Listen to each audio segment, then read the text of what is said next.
Desire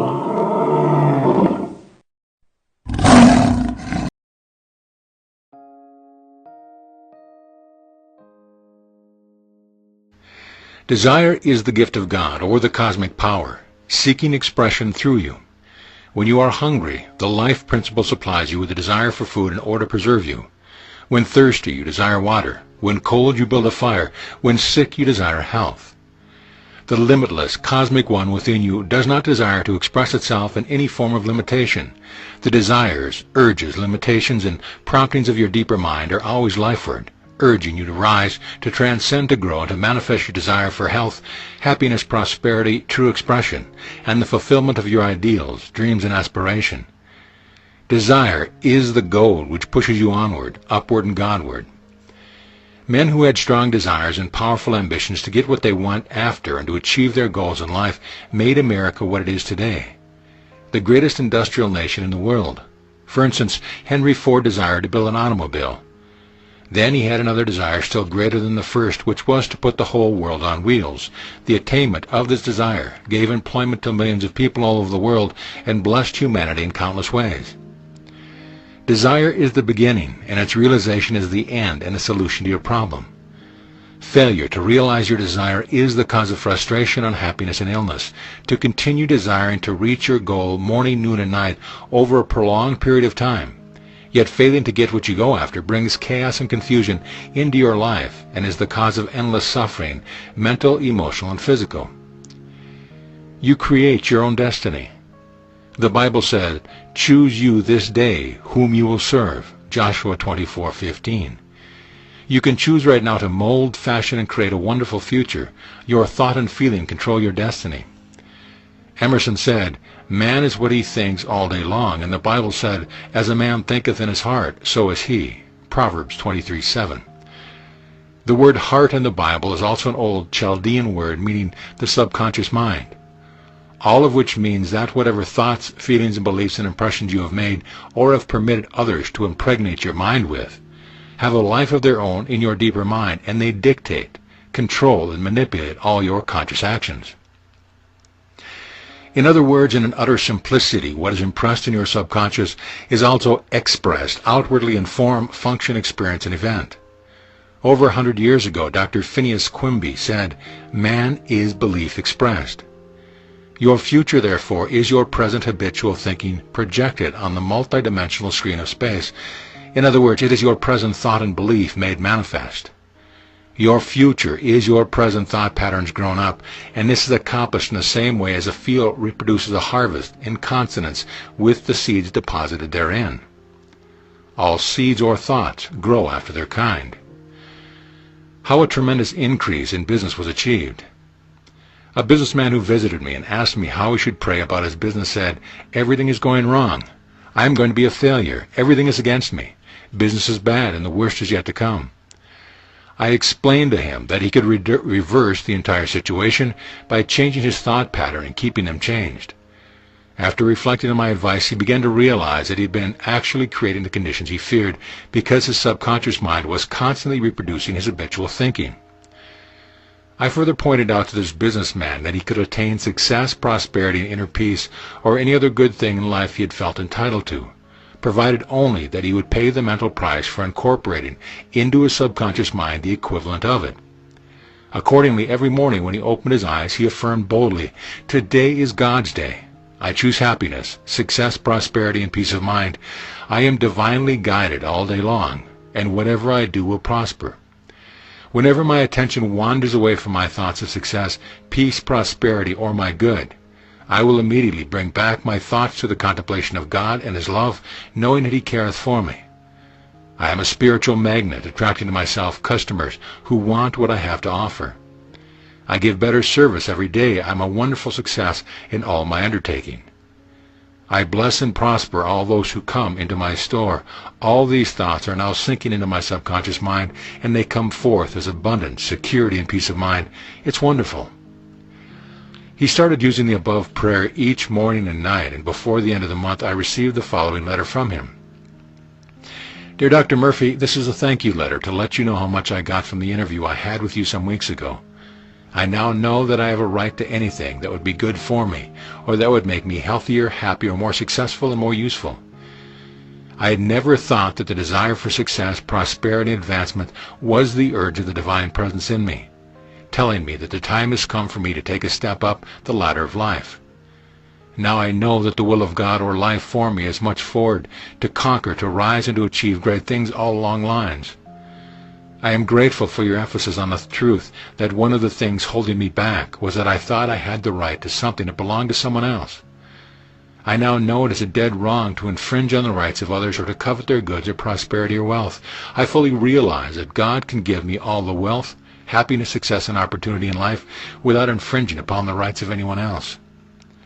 I have paid the price by constantly dwelling on the prayer you gave me, and I have noticed a big increase in business, and I feel happier, and am much more cheerful.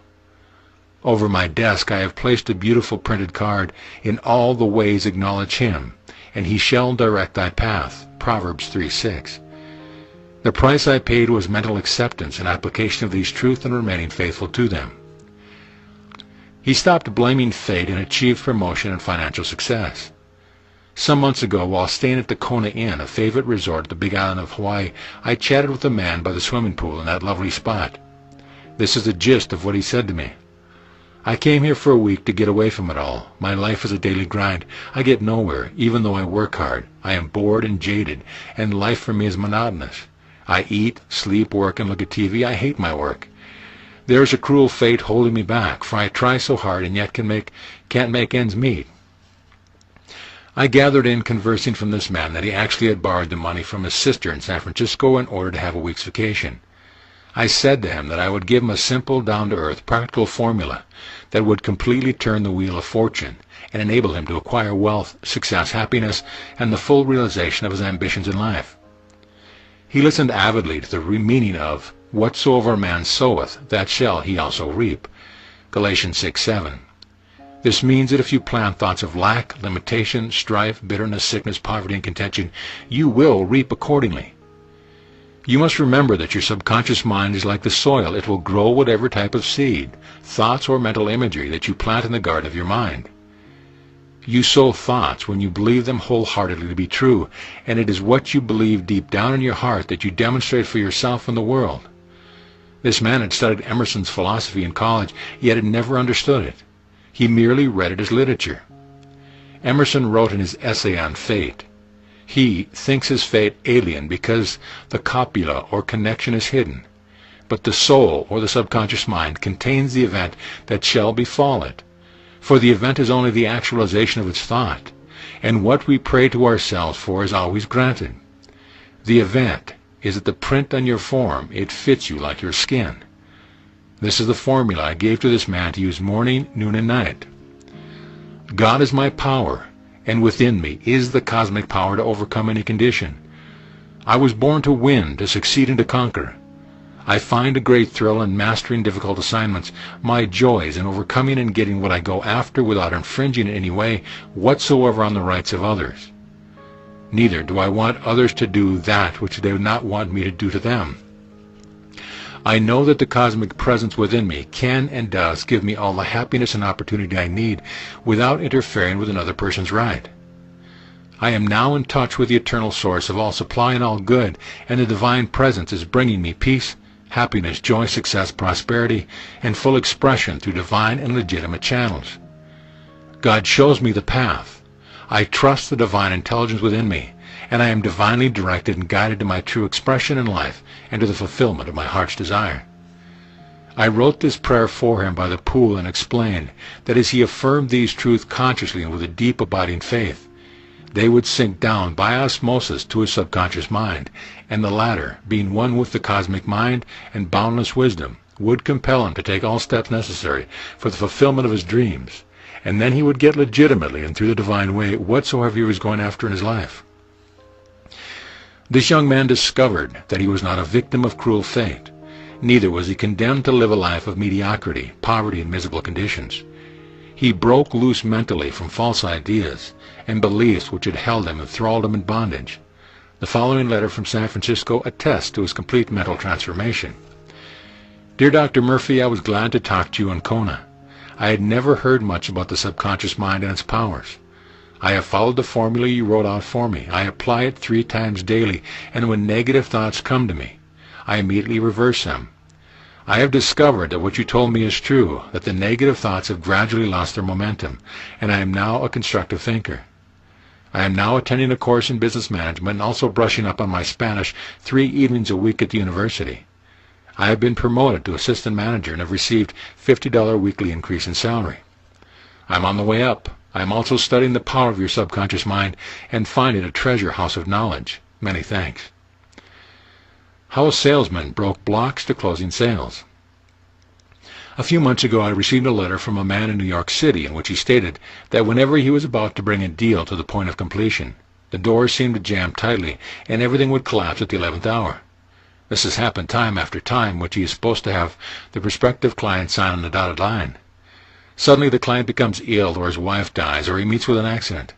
There is a definite appointment at an office, and the meeting fails through for lack and various reasons, such as fog, delaying the plane, or sudden illness, or failure of different people to show up. He asked what he could do to remove the block. The only block this man suffered was his false belief which dominated his mind. He feared a recurrence of these episodes in his life, and what he feared mostly he experienced. In other words, it was done unto him as he believed in very tangible form.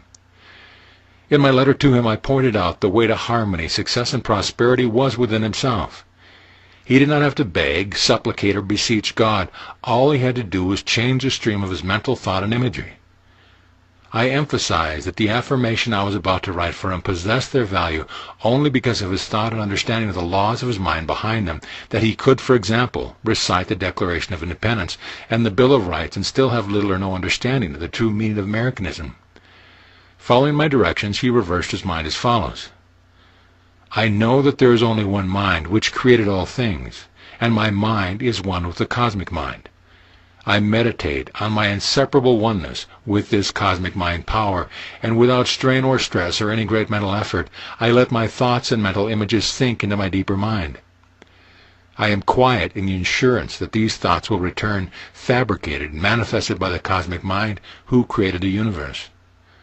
I know God is the cosmic mind power which is the reality of me. My work is God's work, for God's work through me, and my work cannot be hindered or delayed. The cosmic mind power that created all things finished whatever I created. My work goes through completion in divine order. All that I set out to do reaches fruition. I entertain only those thoughts that make for my highest happiness, peace of mind, and achievement. The above prayer, affirmed with sincerity and deep understanding of the way his mind worked, brought about a complete change. He reversed the so-called block and is now closing sales and moving forward with faith and confidence to greater and greater usefulness and accomplishment in life. What you can conceive, you can achieve.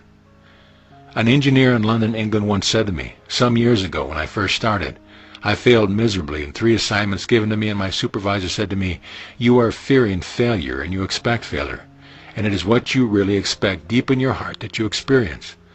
This was a turning point in my life, and I completely changed my mental attitude.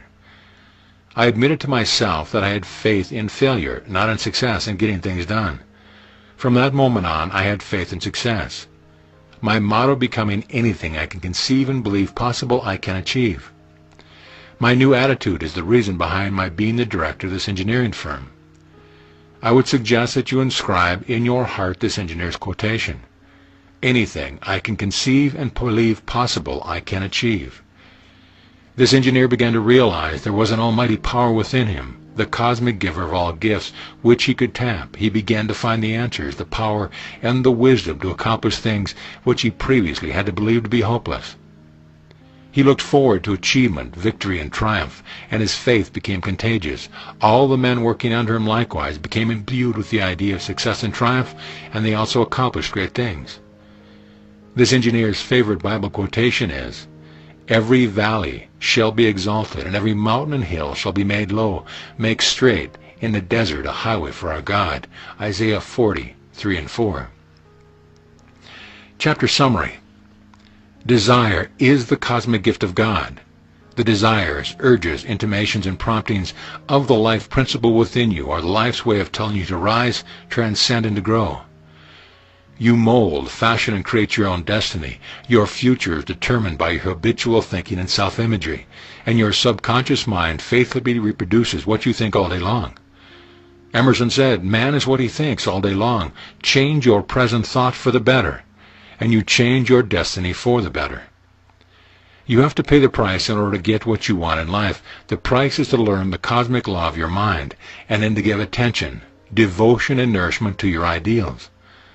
The law of mind is that whatever you give attention to and take deep interest in, your subconscious mind will magnify and multiply and express on the screen of space. Your price is recognition of the laws of mind, complete acceptance of these laws, application of them, and deep abiding trust that they will never fail. In short, your price is recognition, acceptance, and conviction of the cosmic power within you. You have a perfect right to anything that would make you happier, healthier, more successful in life, and one of the things that could hold you back on your upward journey is to think you have a right to something that belongs to someone else. It is dead wrong in cosmic justice to infringe on the rights of others. Wish for all men that which you wish for yourself. Realize the cosmic giver, your God self, can give you all the wealth, happiness, success, and opportunities in life without hurting a hair on the head of any living being in the world. There is no cruel fate holding you in mediocrity, lack, or sickness. As you sow in your mind, so shall you reap. Plant orchids or beautiful thoughts in the garden of your mind. All the experiences of your life are simply externalizing your thoughts, conscious and unconscious. There is no block holding you back other than a false belief or an abnormal fear enthroned in your mind. A block is a false belief which dominates a man's mind, bringing all sorts of suffering in its train. Remove the block with a deep understanding of the laws of your mind, and whatever you can conceive and believe possible, you can achieve with cosmic mind.